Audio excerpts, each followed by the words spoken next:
Their long toes help distribute their weight on floating plant life. Together, the pair controls a territory along the bank, and it gives them all the insects they need.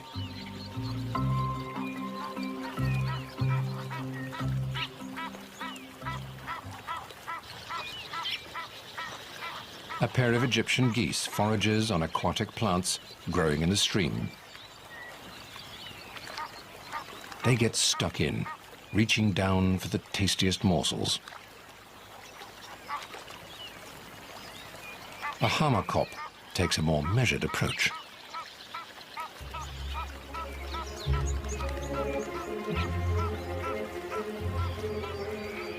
He's after creatures living among the river vegetation.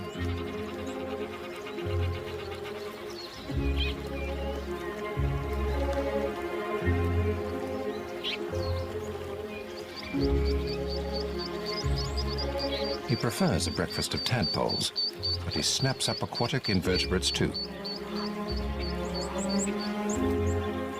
For a three-banded plover, it's all about covering ground. He moves quickly along, pecking at the water's surface for insects and their larvae.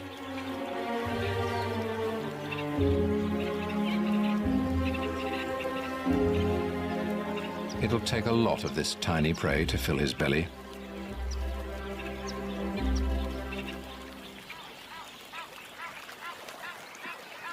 While some are enjoying the river's ample food supply, a great egret is finding things trickier. It's after fish and amphibians, but they're proving elusive.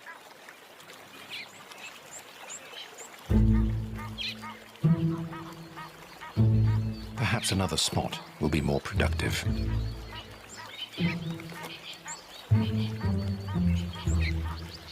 It readies itself for the strike, but fails again.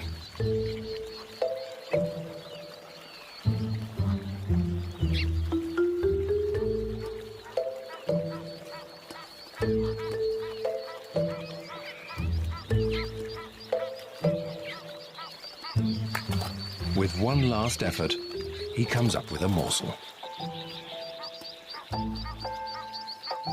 It's not much, but it's a start.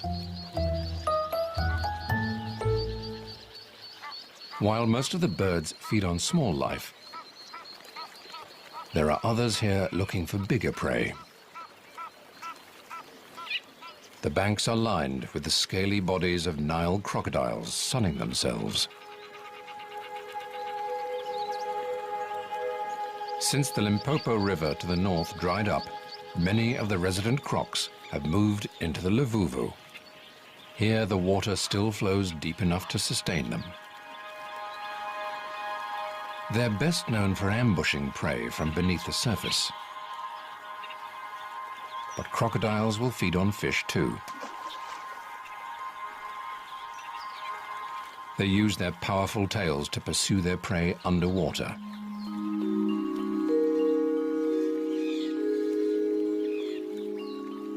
Despite their fearsome appearance, many other creatures seem comfortable in the presence of the crocodiles.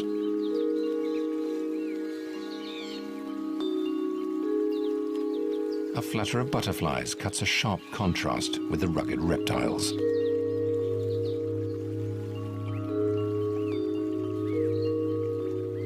They're gathered to filter nutrients from the bank's muddy puddles.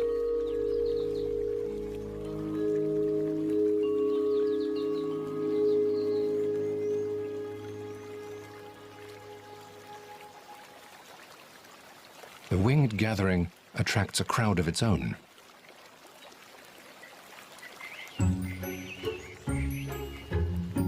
Bee eaters. The picky birds scrape the wings from their prey before devouring them.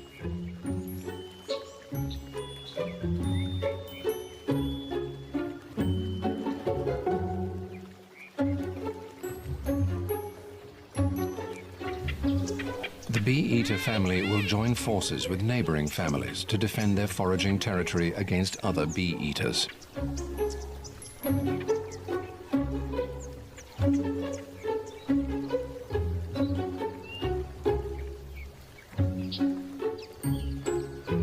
river's water is a magnet to insects in the dry season, and the bee-eaters can't risk sharing their private food store.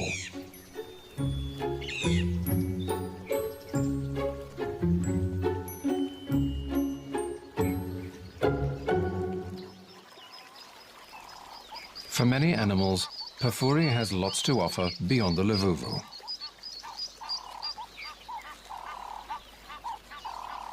The teenage bull leaves the river to make his way through the bush, looking for companions.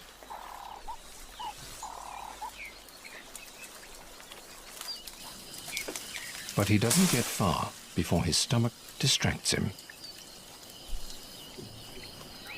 A full-grown elephant bull can weigh up to 5 tons.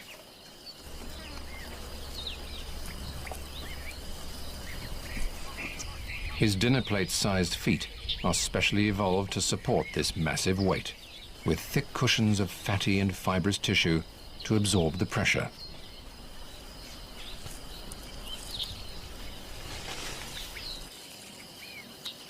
His trunk is the perfect tool for reaching the best leaves high in the trees. The riverside vegetation is his first snack on his day's quest for company.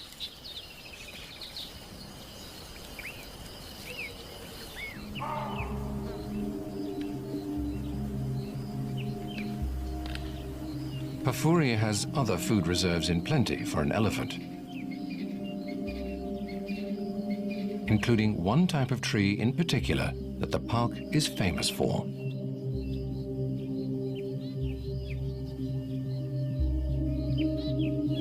Known as fever trees, their smooth yellow-green bark is unmistakable.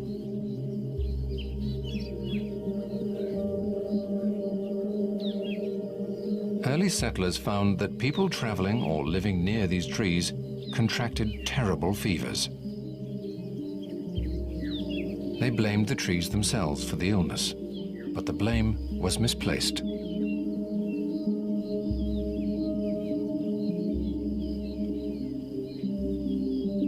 Fever trees favor moist areas and often grow near swamps, the favorite breeding grounds for the real culprits, malaria-carrying mosquitoes. The dense stands of picturesque tall fever trees are icons of the Pafuri. They thrive in the alluvial soils of the floodplain and are regularly inundated with water when the rivers break their banks. These serene, shady forests are a favorite feeding place for many at this time of year. A lone eland grazes quietly on the undergrowth.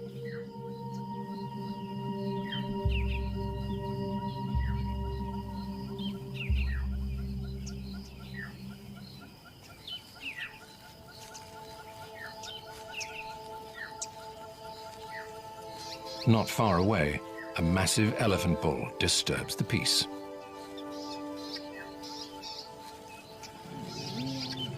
He strides through the forest in a foul mood.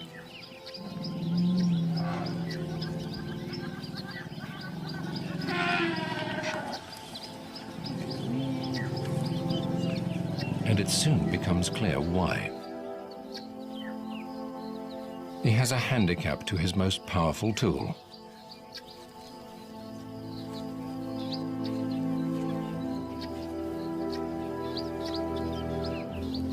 It's an old injury to his trunk, possibly caused by a crocodile's jaws, but more likely, a poacher's snare.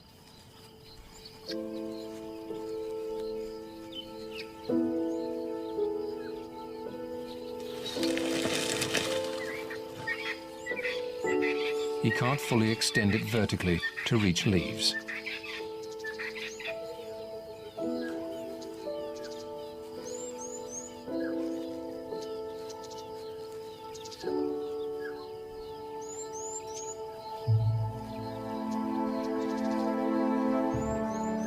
But like all elephants, he has the strength to bring them down to his level.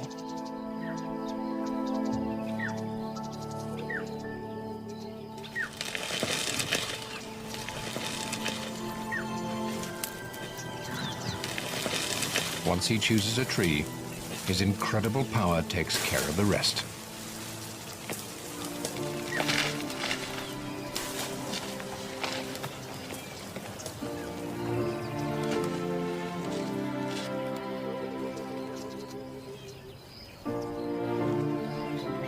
With the leaves at ground level, he's finally able to satisfy his agitating hunger.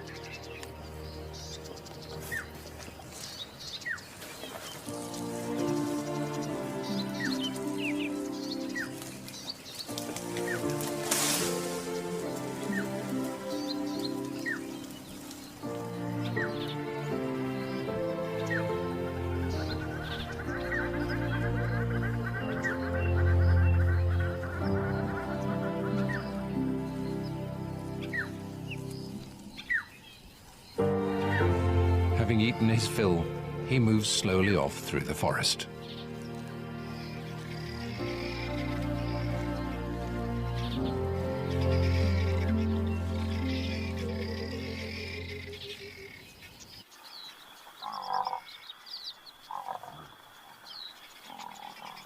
Beyond the fever trees, a herd of African buffalo grazes out in the open.